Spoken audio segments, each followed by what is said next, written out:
मित्रों, आइए आज तीर्थ पर्व त्यौहार की श्रृंखला में हम आपको आषाढ़ मास की कृष्ण पक्ष अमावस्या के दिन लगने वाले सूर्य ग्रहण के बारे में कुछ चर्चा करते हैं कि ग्रहण काल के दौरान और उसके बाद क्या करें और क्या ना करें।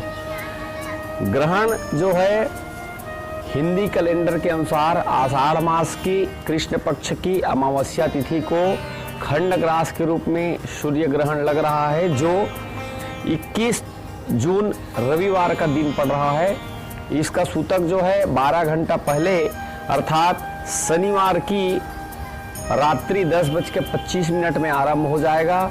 ग्रहण जो है रविवार की सुबह 10:25 से आरंभ होगा और इसका मोक्ष जो है 1:59 तक होगा।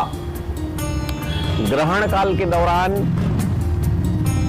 जैसे ही ग्रहण प्रारंभ होता है, हमें अपने घर में नहाने के जल में गंगा जल या कोई भी तीर्थ का जल डाल करके स्नान कर लेना चाहिए और स्नान करके यथासंभव हो सके तो गीले वस्त्र में ही कुशा का आसन लगा करके पूरे ग्रहण काल के दौरान कोई भी मंत्र का जप या पाठ करना चाहिए और कुछ नहीं तो कम से कम हनुमान चालीसा, कोई भी चालीसा का पाठ जो है करते रहना चाहिए। अन्य सामान्य दिनों में की गई पाठ से बहुत अधिक ज़्यादा फल ग्रहण काल के दौरान में किया गया पाठ या मंत्रों का जाप का फल प्राप्त होता है।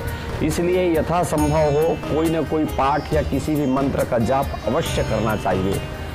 अच्छा, ये हुई ग्रहण काल के दौरान पाठ या जप करने का। कुछ कार्य ऐसे होते हैं जो ग्रहण काल में नहीं करना चाहिए, उस पर ध्यान देते हैं। ग्रहण और सूतक काल के दौरान जो है भोजन नहीं करना चाहिए, यथासंभव प्रयास करें कि इनसे बचें। और दूसरा ये कि इस समय में किसी भी तरह की झूठ बोलना या कोई भी पाप कर्म करना, रति कर्म करना, इस तरह के कार्यों से बचना चाहिए। यह जो है ग्रहण काल में नहीं करना चाहिए।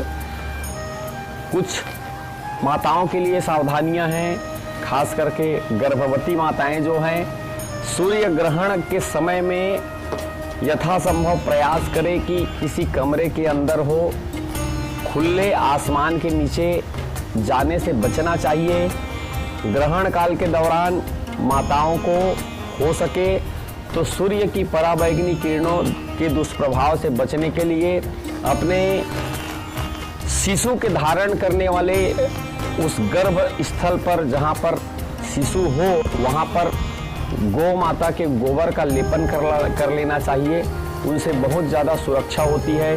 किसी भी तरह की सब्जी भाजी आदि काटना जो है, कोई वस्त्र सीलना है, सुई में धागा लगाना है, कैंची से काटना है, इस तरह की कार्य जो है माताएं ना करें। जो भोज्य पदार्थ दीर्घकालिक तक रखने वाला है, जैसे दूध है, दही है, अचार है, इस तरह की कुछ भोज्य पदार्थें जो हैं ग्रहण की सूतक लगने से पहले उसमें पूसा या तुलसी दल डाल देना चाहिए, जिससे इन पर ग्रहण का किसी तरह का कोई दुष्प्रभाव न पड़े, जो बाद में इसका उपयोग भी हो। देव मूर्ति का स्पर्श निषेध रहता है ग्रहण काल के दौरान, इसलिए किसी भी तरह की पूजा, देव मूर्ति की पूजा नहीं करना चाहिए। नाखून नहीं काटना चाहिए, बाल नहीं काटना चाहिए, दाढ़ी नहीं बनवाना चाहिए। इस तरह के कार्यों से जो है परहेज करना चाहिए तथा स्वच्छ आचरण बनाए रखने हुए तो मानसिक रूप से अच्छे विचार लाना चाहिए और प्रयास करें कि ग्रहण काल के दौरान अधिक से अधिक पूजा पाठ हो। जैसे ही ग्रहण का मोक्ष होता है उसके बाद क्या करना चाहिए ये बताते हैं। ग्रहण का मोक्ष हो गया, तत्पश्चात फिर से अपने घर के स्नान वाले जल में तीर्थ का जल डाल देना चाहिए। प्रयास करें कि हम किसी नदी या तालाब में स्नान करने को जाएं, जो आसानी से किसी बड़े नदी या बड़े तीर्थ स्थल में पहुंच सकते हैं। गंगा, यमुना, कावेरी आदि महानदियों में जाकर के ग्रहण काल के बाद स्नान करना चाहिए। स्नान के बाद दान अवश्य करना चाहिए, जिससे कि आपके जप आदि का फल जो है संपूर्ण हो। ग्रहण काल व सूतक काल में बालक, वृद्ध और रोगी, गर्भवती महिला, इन सब के लिए बहुत कुछ नियमों में छूट रहती है। भोजन